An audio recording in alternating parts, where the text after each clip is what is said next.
Bom dia! Hoje é dia 26 de junho, eu sou Alan Blanco e esse é o Ouvindo um Podcast da Bloomberg Linha. Aqui eu te conto as principais notícias de economia e negócios do Brasil e do mundo. 8 horas da manhã. Aqui estou mais um dia, sob o olhar sanguinário Da Ana Carolina Zitila, que tá ouvindo o podcast todo dia, mesmo estando na sua 50ª férias do ano, só pra ver se eu não tô fazendo nenhuma besteira.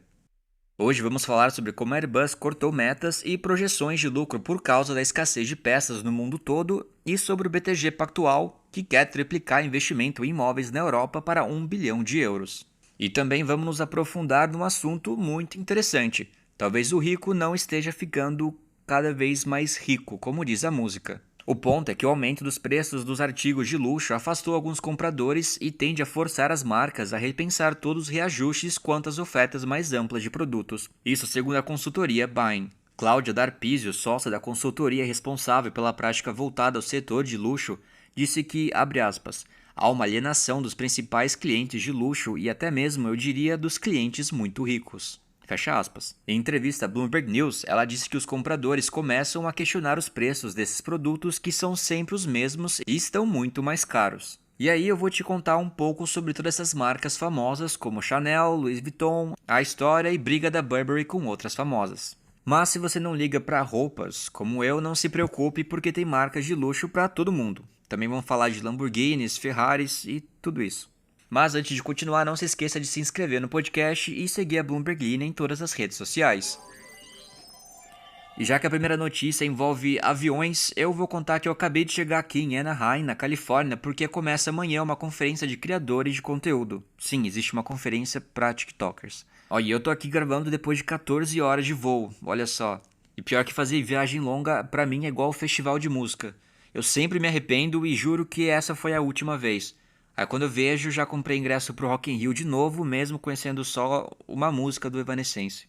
Enfim, a Airbus alertou na segunda-feira, dia 24, que enfrenta uma escassez de milhões de peças que compõem suas aeronaves comerciais, como motores e estruturas aeronáuticas interiores de cabine, o que afeta os planos de entrega da empresa. Como resultado, a companhia reduziu uma série de metas de longo prazo, desde lucro operacional, geração de caixa e entrega de jatos até taxa de produção mensal de seu modelo A320. Os desafios enfrentados pela Airbus e pela rival Boeing não são causados pela baixa demanda por seus produtos, mas por uma cadeia de suprimentos que vem sendo esticada há anos. E para quem está por dentro sabe que a Boeing, além disso, vem enfrentando vários desafios com o controle de qualidade deles. A Airbus já vinha alertando sobre o problema há muito tempo, depois que a pandemia abalou o setor de aviação global e a deixou despreparada quando as viagens aéreas voltaram a crescer. O que há de novo é a amplitude do problema, com o CEO Guilherme Faure dizendo que a escassez de motores está surgindo agora como um mais recente ponto de atrito. Abre aspas, essa é uma situação nova que não esperávamos, fecha aspas, disse ele em uma teleconferência com analistas. A empresa agora espera entregar 770 aeronaves em vez de 800 unidades em 2024.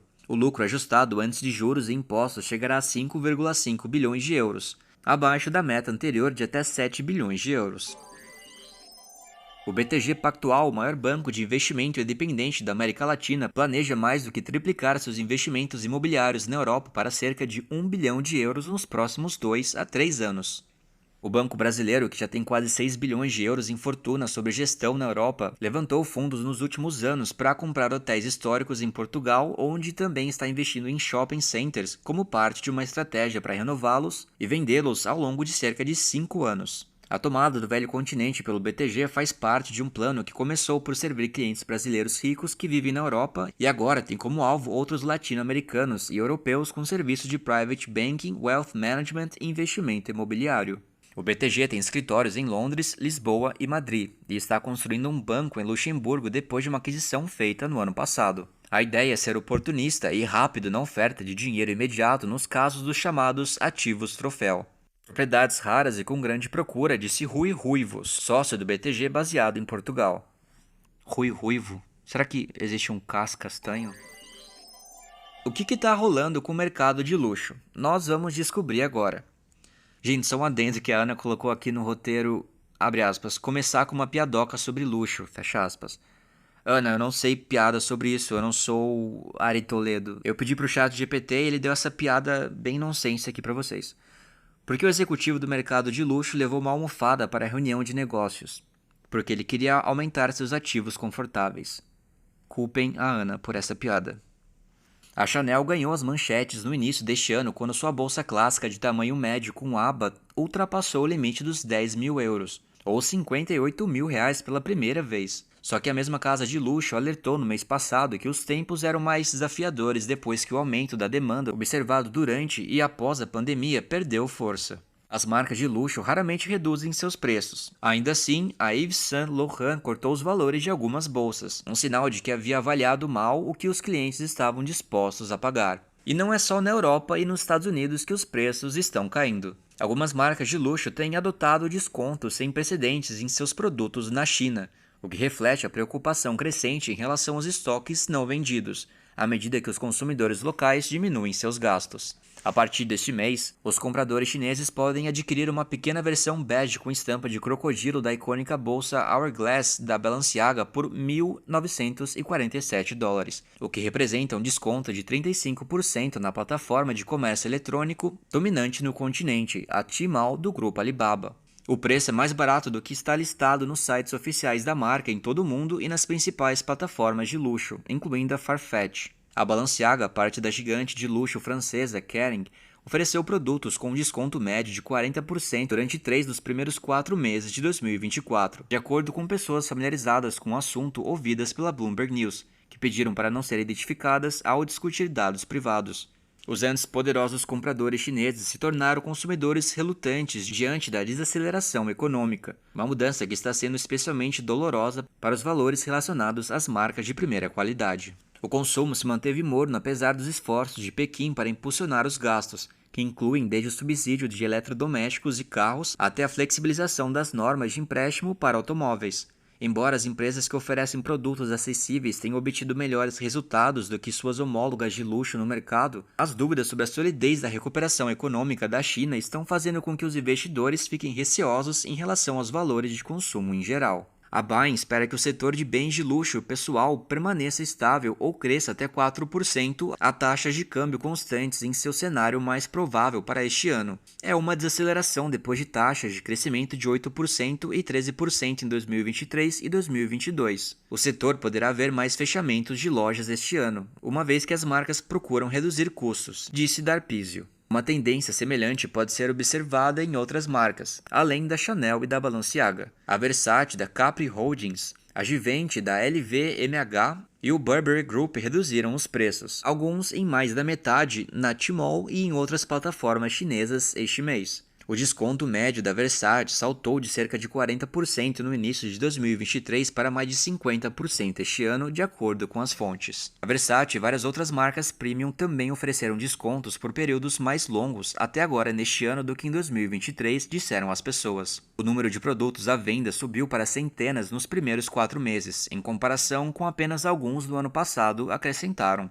A guerra de preço teria sido impensável há apenas alguns anos para as marcas cujo crescimento decorre de uma imagem de exclusividade e de produtos que mantêm o seu valor. É raro ver as marcas de luxo, que normalmente tentam limpar o estoque em shoppings ou por meio de vendas privadas, oferecerem descontos tão altos e em uma plataforma principal. A Kering se recusou a comentar, enquanto a Capri e a LVMH não responderam aos pedidos de comentário. A Burberry não comentou sobre os descontos. A estratégia ressalta a situação difícil que as casas de moda globais enfrentam no continente, à medida que a desaceleração econômica corrói a riqueza das famílias. Embora as marcas de luxo estejam contando com a China para aumentar a receita e melhorar o desempenho, a classe média do país, que é um pilar do mercado de luxo global, está se tornando cada vez mais frugal, aguardando as vendas ou desistindo completamente de grandes compras. E antes da gente começar a falar de carros, deixa eu te contar uma história. É a história da Burberry, que talvez você nunca tenha ouvido falar, mas que foi uma das responsáveis por fazer aquelas estampas xadrez de paletó estilo vovô ficarem bem famosas. A marca começou no século XIX desenhando roupas de chuva funcionais para serem usadas no Ártico e nas trincheiras em vez das passarelas.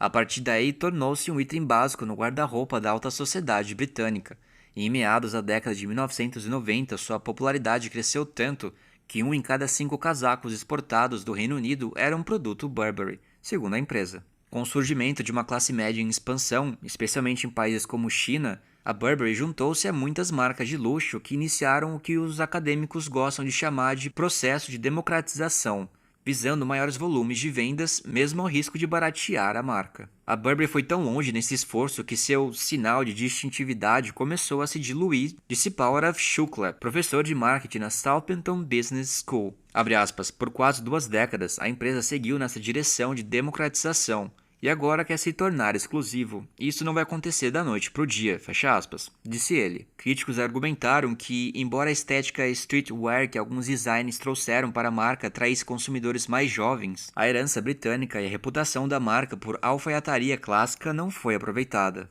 E quando a modernidade consegue se aliar ao clássico, será que funciona? A Lamborghini adiou por enquanto a produção de seus carros esportivos totalmente elétricos, à medida que cresce o ceticismo em torno da tecnologia. Embora o desempenho não seja um problema em um veículo elétrico, alguns aspectos emocionais, como o som do motor V10, não podem ser replicados, disse o CEO da Lamborghini, Stefan Wilkeman. A marca da propriedade da Volkswagen também permanece aberta ao uso de combustíveis sintéticos caso a regulamentação se torne mais favorável. Supercarros esportivos totalmente elétricos, abre aspas, não são algo que está vendendo até agora, fecha aspas, disse Winkelmann em uma entrevista. É muito cedo e precisamos ver no futuro se e quando isso vai acontecer. Também disse ele. É um momento tenso no setor de carros de luxo, que avalia como lidar com a pressão regulatória para reduzir emissões, enquanto a demanda por veículos elétricos diminui e os governos reduzem os subsídios para a tecnologia. O grupo Mercedes-Benz interrompeu o desenvolvimento de bases separadas para sedãs de luxo elétricos para economizar dinheiro e planeja vender carros movidos a gasolina por mais tempo do que o esperado. A Ferrari, rival da Lamborghini, está mais avançada em sua jornada de eletrificação e planeja abrir no próximo mês uma fábrica que produzirá supercarros híbridos e elétricos em Maranello, na Itália. Seu primeiro modelo totalmente elétrico deve ser lançado no próximo ano. A BYD superou ambas ao lançar um carro esportivo elétrico de $232 mil em fevereiro. O Yangwang U9 será vendido inicialmente apenas na China, onde a presença da Lamborghini é limitada. Vamos ler alguns comentários. Guilherme Limone diz: a Ana é nossa mãe, a Isa é nossa tia, o Alan é quem? Não vejo como tiozão pra chamar de tio. Obrigado, Guilherme. Também não me vejo como tiozão ainda. Pode ser talvez primo Alan, aquele primo estranho que aparece no Natal e ninguém sabe qual que é a dele. O Ira disse, adorei o episódio, tio Alan. O Ira, o Guilherme já disse que tio não casa muito. Talvez primo ou primo estranho seja melhor, hein? Lucas disse, tio Alan, tô gostando bastante dos seus episódios, narrativas e humor. Obrigado, muito obrigado. Obrigado também pro chat GPT, né, que forneceu aquela piada inesquecível. Bom, gente, eu vou ficar por aqui.